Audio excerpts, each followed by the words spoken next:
Here's something I thought of the other day. I know where we live, marijuana for medical use for the most part is legal. Well, it's even more open than that. It's not approved for residential use. That did not pass. But anyways, it's basically the same thing. You just say you have backaches or whatever the issue is, whether it's true or not. Headaches, restless leg, whatever you want to say. You can find some locations, doctors, clinics, even online, I think. You just have to tell them your symptoms or what you're feeling, and then you'll get a card. You'll get a pot card, a marijuana card, kind of stuff. Then you think it lasts for a year or two, and you can just go into these shops and purchase whatever you want for marijuana products, whether it's edibles or the joints, the stuff like that, or the vape stuff or whatever. It's all available there. And I have nothing against that whatsoever. Great. And the thing I have a problem with is the issue with needing a permit for it. You need permission for it. You need to tell the doctor there's something wrong with you and you're having issues with anxiety or whatever it is. And now he's going to write you a prescription to give you permission to go into these stores and purchase these items and do these for yourself. So what's my problem with that? Well, first of all, marijuana is a plant. It's a plant.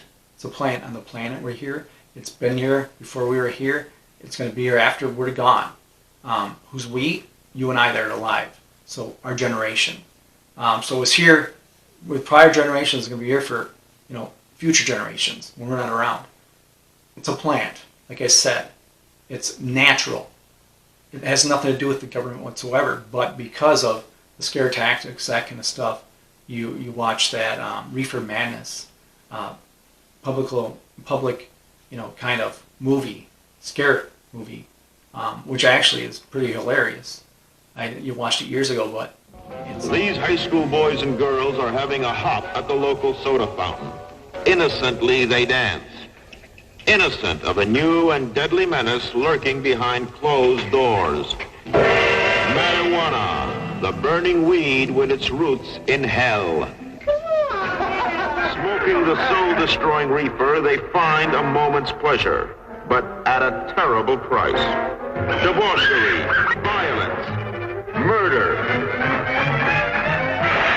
suicide, and the ultimate end of the marijuana addict. Hopeless insanity.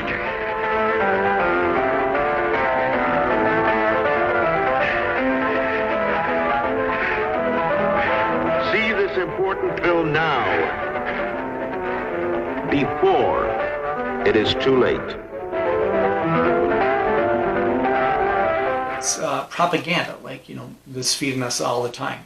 No matter what radio station you turn on or what television station you turn on. It doesn't matter, even what site you're on the internet. A lot of times, it's propaganda, government propaganda, to control, conquer, divide, all that stuff. Fill in the blank. So, that's my biggest issue with that whole thing. But now I got to thinking, okay, well, I understand. If people want to do that, that's fine. They're like, well, I'm going to tell them that whether my back is aching or I have restless leg or anxiety or whatever it is, that maybe I'm really suffering through it or I just want to smoke some pot, which might be some of the people too. I'm going to tell them something so they'll get me my permission, my prescription for it so I can go purchase it for the year or the next 2 years, whatever till it expires and I got to re-up it. Well, the problem here is that I thought of them I don't know. I how the government works. Control with the whole 15 minutes to flatten the curve, slow the spread, whatever. 15 days, 15 minutes. I said that. I meant 15 days, 2 weeks, whatever it is. Well, just this because of this, and that's it. Well, now just a little bit more, and then that's it. Well, just a little bit more, and then that's it. That that goes. So I'm saying this because maybe, and I don't know what I'm talking about. I'm just throwing this out. This is what I was thinking.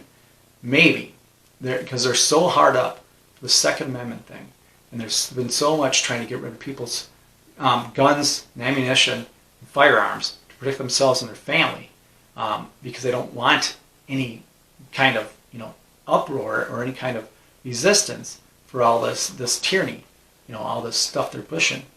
Maybe they're like, all right, we will do this and we'll do it here, we'll do it, and it's not open to the public, which is okay. It's actually better, they're thinking, because now we got record.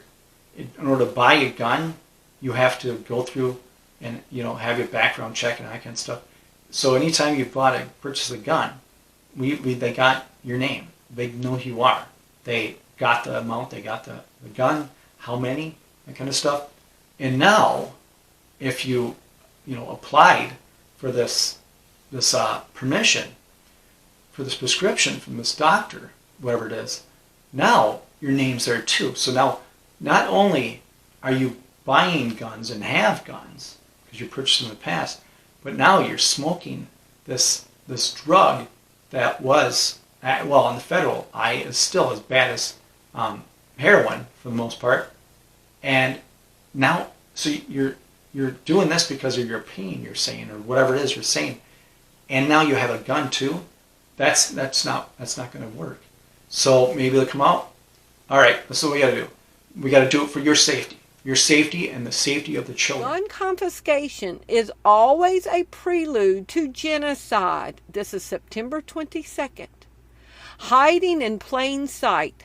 The UN has been advertising for the following position for the past several years: disarmament, demobilization, and reintegration officer. Gun confiscation is always a prelude to genocide. Anyone who has problems and they need to take this marijuana or whatever it is, and they got these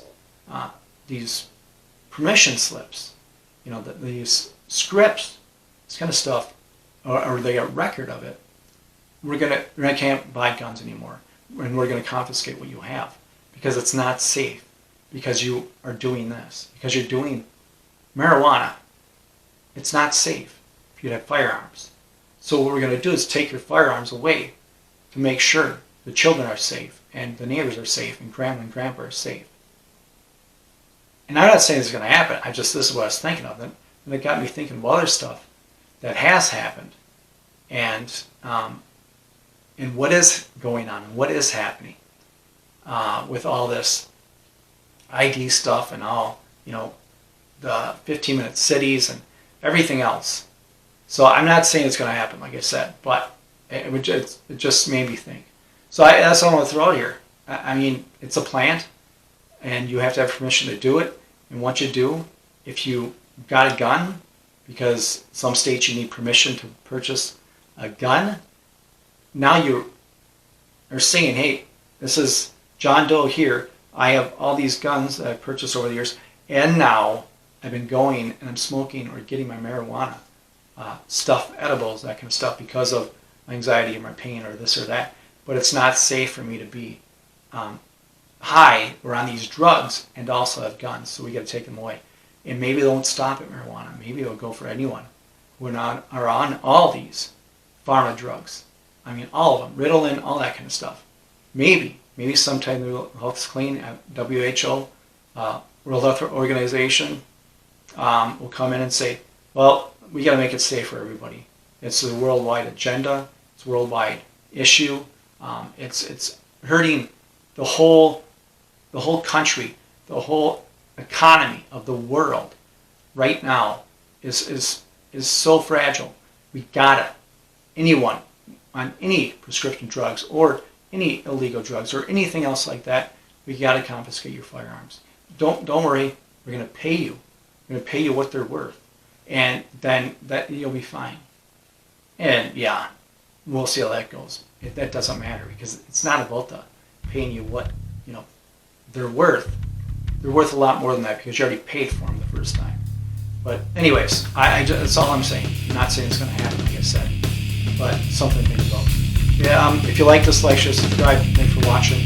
As always, take yourself, family, and health, and